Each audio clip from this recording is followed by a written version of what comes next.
Lal Salam. The tricolor in our hearts, the national flag in our hearts, is much larger than all the national flags that they can put together. And you don't have to teach us Deshbhakti. నమస్తే friends. Comrade Sitaram Yechury గారు 72 సంవత్సరాల వయసులో pneumonia వ్యాధితో ఊపిరితిత్తుల infection వచ్చి చనిపోయారు. हमारी जिस्म टुकड़े टुकड़े हो सकते हैं लेकिन इस देश को टुकड़े नहीं होने देंगे. సీతారాం యేచూరి గారు అంబేద్కర్ గారు చెప్పిన చదువు, సమీకరించు, పోరాడు అనే పదానికి ఉదాహరణగా చెప్పుకోవచ్చు. ఇండియా అంటే ఇందిరా, ఇందిరా అంటే ఇండియా అనే సమయంలో జేఎన్యూలో పిహెచ్డి చేస్తున్న సీతారాం యేచూరి గారు 3 సార్లు విద్యార్థి నాయకునిగా ఎన్నికై ఏకంగా 1977లో ఆ యూనివర్సిటీకి వైస్ ఛాన్సలర్ గా ఉన్నటువంటి ఇందిరాగాంధీ గారిని ఆ పదవి నుండి తప్పుకోవాలని విద్యార్థి నాయకుడిగా ఇందిరాగాంధీ ముందరే పక్కన నిలబడి మెమోరాండం చదివిండు విద్యార్థుల తరపున. ఫస్ట్ ఇందిరాగాంధీ గారు ఆశ్చర్యపోయినా గానీ తర్వాత రాజీనామా చేశారు. అంతటి ధైర్య సాహసాలు కలిగిన వ్యక్తి సీతారాం యేచూరి గారు. సీతారాం యేచూరి గారు తెలుగు ఉన్నత కుటుంబంలో 1952 ఆగస్టు 12న చెన్నైలో జన్మించారు. ఈయన తాతగారు ఒక జడ్జి అయినప్పటికీ తండ్రి సర్వేశ్వర సోమయాజులు గారు ఒక ప్రభుత్వ ఇంజనీరు. తల్లి కల్పకం ఈమె ఒక రాజపూత్ అయినప్పటికీ ఒక ప్రభుత్వ ఉద్యోగిని. అదేవిధంగా ఈమె దుర్గాబాయి దేశ్ముఖ్ గారి యొక్క శిష్యురాలు. ఈ తల్లిదండ్రులు బాగా చదువుతున్న తమ కొడుకైన సీతారాం యేచూరి గారిని చూసి ఫ్యూచర్ లో ఒక ఐఏఎస్ ఆఫీసర్ చేయాలని అనుకునేవారంట. కానీ సీతారాం యేచూరి గారు ఒక విద్యార్థి నాయకునిగా, వామపక్షవాదిగా అనేక నిరసనలో పాల్గొనేవారు. ఒకసారి ఈయన ఉద్యమాలు చూసి తన మేనమామైన ఉమ్మడి ఆంధ్రప్రదేశ్ చీఫ్ సెక్రటరీ గారైన మోహన్ కందా గారితో యేచూరిని ఇలాంటివి మానుకొని చదువు మీద ఫోకస్ పెట్టేలా మార్చమని వాళ్ళ తల్లిదండ్రులు తన మేనమామ అయినటువంటి మోహన్ కందా గారింటికి పంపిస్తారు. కొద్ది రోజుల తర్వాత మోహన్ కందా గారు తన తల్లిదండ్రులకు ఏమని చెప్పిండంటే, ఈయన నా దగ్గర ఉంటే నేను ఆయనను మార్చడం కాదు, ఆయన నన్ను వామపక్షవాదిగా మార్చే అవకాశం ఉందని చెప్పేసి వాళ్ళ తల్లిదండ్రులతో రిప్లై ఇస్తాడు మోహన్ కందా గారు. అంటే అంతటి వామపక్ష భావజాలం ఉన్నటువంటి వ్యక్తి సీతారాం యేచూరి గారు. 5 భాషల్లో అనర్గళంగా మాట్లాడగలిగే గొప్ప కోవిదుడు. ఈయన భార్య సీమా చిస్తి గారు బీబీసీ ఢిల్లీలో హిందీ రైటర్ గా పనిచేశారు. ప్రస్తుతం ద వైర్ అనే న్యూస్ పోర్టల్ కు ఎడిటర్ గా పనిచేస్తున్నారు. ఈయన ఒక కుమార్తె, ఆమె ప్రొఫెసర్ గా విదేశాల్లో పనిచేస్తున్నారు. 2 కొడుకులు అయినప్పటికీ ఒక కొడుకు ఆశిష్ కోవిడ్ సమయంలో మరణించారు. ఇంకొక కుమారుడు డానిష్ యేచూరి, ఈయన ఇంకా చదువులు కొనసాగిస్తున్నారు. సీతారాం యేచూరి గారు చిన్నతనంలో 10th క్లాస్ వరకు కూడా హైదరాబాద్ లోని ఆల్షన్ స్కూల్లో చదివారు. ఆ తర్వాత 1969 ఉద్యమం సమయంలో తన తండ్రి యొక్క ఉద్యోగరీత్యా ఢిల్లీకి వెళ్ళవలసి వచ్చింది. అక్కడే intermediate, BA economics, MA economics చదివి ఇంటర్మీడియట్ లో CBSE all India first rank తెచ్చుకున్నారు. ఎకనామిక్స్ లో గోల్డ్ మెడల్ సంపాదించారు. పిహెచ్డిలో జాయిన్ అయిన తర్వాత జేఎన్యూలో ఉద్యమాల కారణంగా పిహెచ్డీని మధ్యలోనే వదిలేయాల్సి వచ్చింది.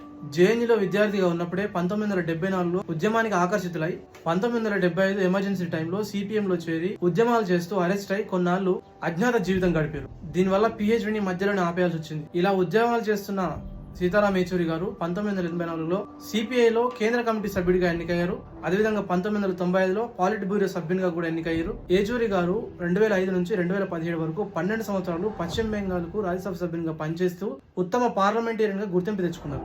ఒకసారి ఎల్కే అద్వానీ గారు సీతారాం యేచూరి గారి స్పీచ్ ను పార్లమెంట్ లో విని ఏమన్నారంటే, మీరు పార్లమెంట్ కు రావడం ఆలస్యమైంది, ఇంకొంచెం ముందు కాలంలో వచ్చుంటే పార్లమెంటు చర్చల నాణ్యత ఇంకా పెరిగేదని చెప్పేసి అభిప్రాయాన్ని వ్యక్తం చేశారు ఎల్కే అద్వానీ గారు. అంటే అంత గొప్పగా ఉంటాయి సీతారాం యేచూరి గారి ప్రసంగాలు. ఈయన 2015 నుండి సిపిఎం పార్టీలో ప్రధాన కార్యదర్శిగా పనిచేస్తూ ఇప్పటి వరకు కూడా 9 సంవత్సరాలుగా పనిచేస్తూ తుది శ్వాస వరకు ప్రధాన కార్యదర్శిగా కొనసాగి చనిపోయారు. స్టూడెంట్ నేత నుండి రాజ్యసభ మెంబర్ గా ఎదిగిన సీతారాం యేచూరి గారు 2024 ఎన్నికల్లో ఇండియా కూటమిలో ముఖ్య పాత్ర పోషించారు. పాలస్తీనా, ఇజ్రాయెల్ యుద్ధాలు చేస్తున్న సందర్భంలో ఇండియా యొక్క వైఖరి తెలపాలని జంతర్ మంతర్ వద్ద తెలిపిన నిరసనే ఆయన యొక్క చివరి నిరసన. అదేవిధంగా బెంగాల్ మాజీ సీఎం అయినటువంటి బుద్ధదేవ్ భట్టాచార్య గారి అంతిమ సంస్మరణ కార్యక్రమాలకు రాలేకపోతున్నానని చెప్పేసి ఆయన యొక్క వీడియోను విడుదల చేశారు. అదే ఆయన యొక్క చివరి వీడియో. बुद्धदा और हमारी संपर्क तकरीबन 50 सालों से है. కేవలం ఒక నాయకుడిగానే కాకుండా ఒక రైటర్ గా, కాలమిస్ట్ గా చేస్తూ ఆయన కొన్ని రచనలు కూడా చేశారు. వాటిలో ముఖ్యంగా socialism in changing world, Modi government, new surge of communalism, communalism versus secularism, caste and class in Indian politics today, ఇలాంటి పుస్తకాలు రచించారు సీతారాం యేచూరి గారు. ఎక్కడైనా సరే అంబేద్కర్ గారి మాటలను, రాజ్యాంగ స్ఫూర్తిని ప్రస్తావించుకుంటూ మాట్లాడేవారు సీతారాం యేచూరి గారు. సీతారాం యేచూరి గారు ఎప్పుడో ఒక మాట అనేవారు, అదేంటంటే మన రక్తం ఎర్రగా ఉన్నంత వరకు ఎగురుతూనే ఉంటుందని అనేవారు. ఇలాంటి సీతారాం యేచూరి గారు అకస్మాత్తుగా న్యూమోనియా వ్యాధితో మరణించడం జరిగింది. మరణించిన తర్వాత కూడా తన డెడ్ బాడీని భవిష్యత్ తరాల వైద్య బోధనకు వారి పరిశోధనలకు తన శరీరాన్ని ఉపయోగించుకోవాలని ఆయన యొక్క ఆకాంక్ష ఉండేది. దాంతో ఆయన కుటుంబ సభ్యులు కూడా ఆయన మరణం తర్వాత డెడ్ బాడీ ఢిల్లీలోని ఎయిమ్స్ హాస్పిటల్ కు పరిశోధనల కొరకు అప్పజెప్పడం జరిగింది. ఈ విధంగా వామపక్ష భావాలున్న నేతలు చనిపోయిన తర్వాత వారి యొక్క డెడ్ బాడీలను భవిష్యత్ తరాల వైద్య పరిశోధనల కొరకు ఇవ్వడం ఆనవాయితీ వస్తుంది. వీరిలో ముఖ్యంగా బెంగాల్ మాజీ సీఎంలు అయినటువంటి జ్యోతి బసు గారు, బుద్ధదేవ్ భట్టాచార్య గారి యొక్క బాడీలు, అదేవిధంగా సిపిఎం పార్టీ కార్యదర్శి అనిల్ బిశ్వాస్ గారిది మరియు సిపిఎం పార్టీ సీనియర్ నాయకులు బెనోయ్ చౌదరి గారి చనిపోయిన డెడ్ బాడీలను కూడా వైద్య పరిశోధనల కొరకు హాస్పిటళ్లకు దానం చేస్తున్నారు. ఈ విధంగా సీతారాం యేచూరి గారి యొక్క జీవితం ఒక మలుపు తిరిగింది. విద్యార్థి దశ నుండి ఒక అత్యున్నత వ్యక్తిగా ఎదిగారు.